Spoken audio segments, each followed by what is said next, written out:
Alors, il fallait évidemment qu'on en parle aujourd'hui sur Boursorama parce que c'est aujourd'hui que Mario Draghi, il dottore, participe à sa dernière réunion du Conseil des gouverneurs en tant que président. Hein, bel accent italien. Il dottore. Et c'est aujourd'hui aussi, d'ailleurs, Laurent, qui tient sa dernière conférence de presse en tant qu'une fois que président et quitte la présidence à la fin du mois. Il va laisser la place à Christine Lagarde qui aura du pain sur la planche.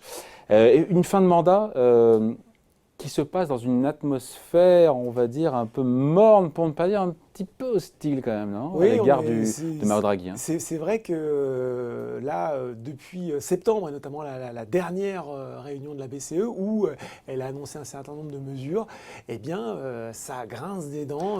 Notamment dans la presse allemande. Je ne sais pas si on peut voir on a cette image de Bild, voilà, on l'avait évoqué il y a 15 jours. Là, le sauveur de la zone euro est maintenant présenté comme un espèce de vampire, la cape rouge, l'œil un peu torve, et donc effectivement avec ce slogan, donc c'est Bild, hein, le quotidien populaire allemand, qui dit en fait comment le compte Draghila va sucer nos comptes jusqu'à l'assèchement.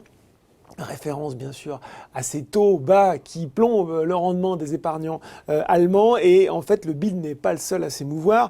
Il y a aussi effectivement plusieurs personnes qui sont sorties du rang. On pense notamment à Helmut Schleweis, qui était le président des caisses d'épargne allemandes, qui explique effectivement que ces mesures, elles arrivent à un mauvais moment, qu'elles vont faire plus de mal que de bien, et que en fait, eh bien, on peut attendre des effets plus négatifs que positifs. On a vu aussi qu'au sein de la BCE, il y avait des dissensions plus marquées d'habitude. D'habitude, on fait toujours un peu bloc. Là, il y a quand même pas mal de gens qui sont sortis du rang pour montrer leur opposition.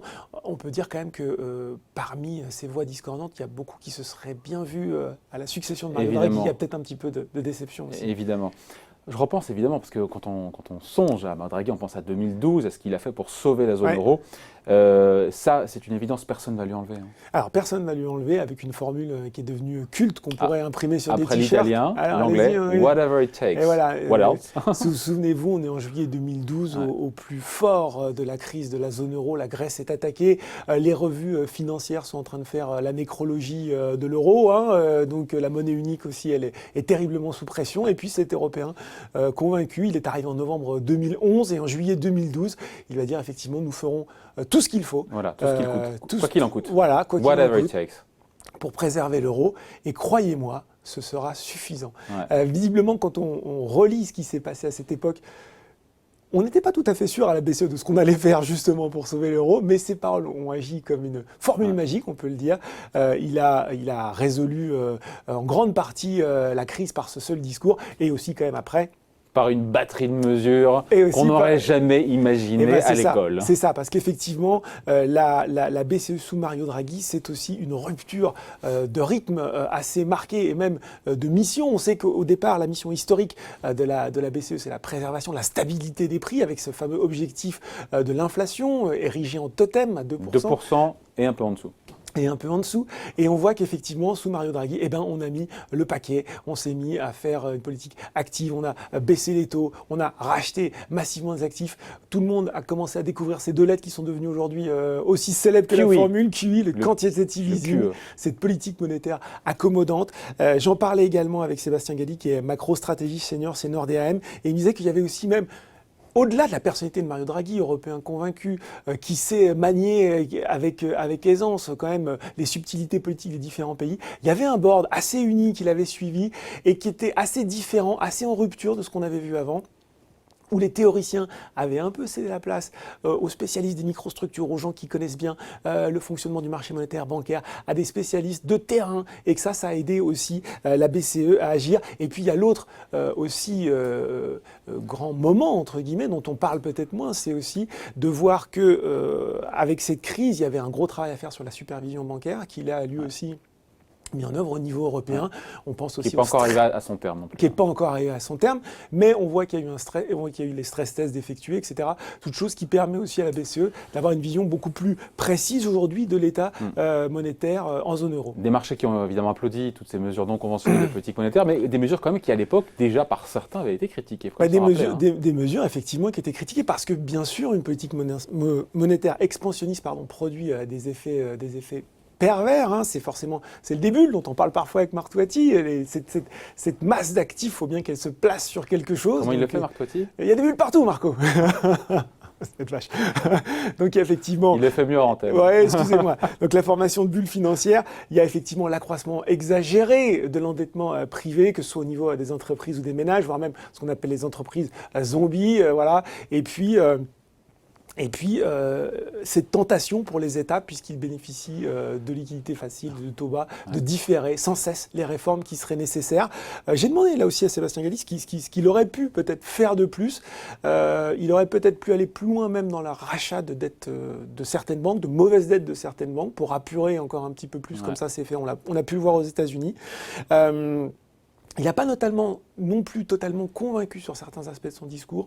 On voit le cas de l'Espagne qui a été longtemps considérée comme État périphérique, soumis à une grosse pression, alors que l'économie avait redémarré dans ce pays-là. Et donc là, il n'y a pas eu cette autorité du discours qui permettrait un petit peu de sortir le pays de la pression. Et peut-être aussi, parce qu'il avait pris ce rôle de premier plan, un effort peut-être de pédagogie, non pas seulement à usage des dirigeants et des marchés financiers, mais aussi des peuples, des populations qui ont dû subir ces mesures. Ça, c'est pour les critiques, mais quand même, pour revenir à ce que vous disiez, aujourd'hui, il y a quand même consensus pour dire qu'il a sauvé la zone euro. Je lisais ce matin la note de la Banque Postale Asset Management, 11 millions d'emplois créés en zone euro depuis 2013. Alors certes, il n'y a pas que la politique monétaire, mais ça. Et surtout, David, ce qu'on sait moins, depuis 2015, un rythme de création d'emplois qui est similaire de rythme de création à ce qui se passe aux États-Unis. Donc c'est pas si mal. Et puis juste... On parle de la job machine américaine. Ouais, et la European Job Machine n'est pas mal. Et une étude de la Banque de France qui montrait quand même que sans ces mesures, on aurait perdu 0,5% de croissance par an entre 2014 et 2017. Et plus grave, on serait rentré en déflation entre mi-2015 et mi-2017. Ouais. Chapeau l'artiste. Ouais. Sauf que là, c'est le rétroviseur, évidemment, il faut l'analyser. Oui. Après, on voit bien que l'inflation n'est pas là où le souhaiterait la Banque Centrale Européenne. Oui. Et donc, on se dit qu'on a le sentiment, quelque part, qui est de plus en plus diffus, que les recettes qui ont fait le succès, relatif succès quand même, dans le passé récent. Disons-le. Non, parce que si c'est un vrai succès, l'inflation serait bien 2%. Donc, en tout cas, on a évité le pire. On se dit que les recettes d'hier ne sont peut-être pas les recettes d'aujourd'hui ou demain qui permettront justement de sortir de l'ornière. Je voyais votre titre provoque, sauveur ou fossoyeur. Effectivement, Mario Draghi est le sauveur de 2012. Est-ce que ces recettes, ou en tout cas, est-ce qu'il pourrait être le sauveur de 2021 ou 2022 ? La question ne se pose pas parce que son mandat se termine, mais qu'effectivement, et on le voit bien dans les mesures qui ont été prises là à la dernière réunion, qu'elles n'ont pas convaincu. Il y a eu cette baisse de facilité de taux de dépôt de 0,4 à 0,5%. Il y a eu une relance du QI à hauteur de 20 milliards. Aussi des conditions de TLTRO, vous savez, ces prêts de refinancement pour les banques qui ont été assouplis pour aider les ménages.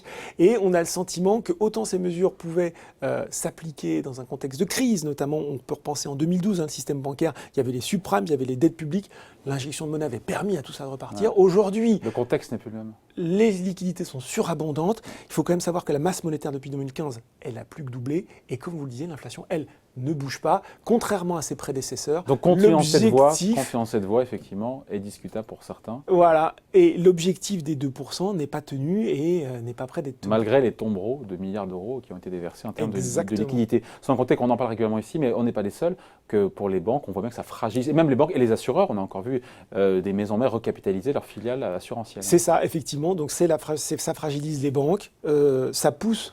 là aussi, quand on regarde au niveau du privé, les ménages allaient chercher plus de rendement et donc forcément là aussi plus de risques avec un danger potentiel. Plus de rendement ou curieusement plus d'épargne, comme l'épargne rapporte moins, voilà. On met plus de côté et donc on consomme moins. C'est quand même le paradoxe. Ça peut être aussi ça. Et puis ce vrai risque de rupture entre les États du Nord vertueux qui ont des finances qui n'est pas nouveau, mais on le voit bien avec les taux là maintenant qui sont passés en territoire négatif. Ça met quand même un doigt douloureux sur le fait qu'une partie de l'Europe a l'impression de se faire spolier et de financer à perte l'autre partie de l'Europe. Et c'est en ça aussi que le bilan est un peu aujourd'hui contesté. Alors, moralité de tout ça.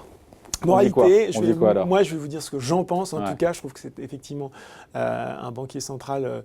On a évité le collapsus grâce à lui. On a évité l'éclatement de l'euro quand même. Exactement, qui a fait un travail admirable, qui a sauvé l'euro. Européen convaincu. Je pense que l'idée européenne, si une certaine idée de l'Europe existe encore aujourd'hui, c'est quand même grâce à Mario Draghi. Et en même temps, pour reprendre une formule chère à notre président, il a fait ce qu'il était presque obligatoire, incontournable de faire pour nous sauver. Et on est dans un système où on le voit bien, mais au final, on n'est pas les seuls. C'est le cas aussi de l'autre côté de l'Atlantique. On est dans un système dans lequel on a des problèmes. Ils ne sont pas en taux négatif, quand même. Ils ne sont pas en taux négatif, négatif mais on a du mal à sortir d'une politique monétaire accommodante. Ouais, on l'a vu aux États-Unis.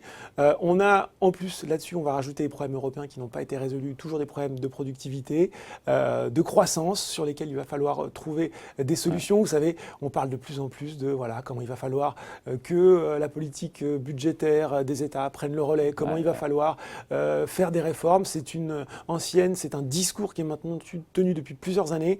On n'a pas du tout progressé là-dessus, soyons honnêtes. L'idée d'un budget européen ou d'un fonds de relance, c'est pareil, ça, on en parle pour se faire plaisir, mais on n'avance pas du tout.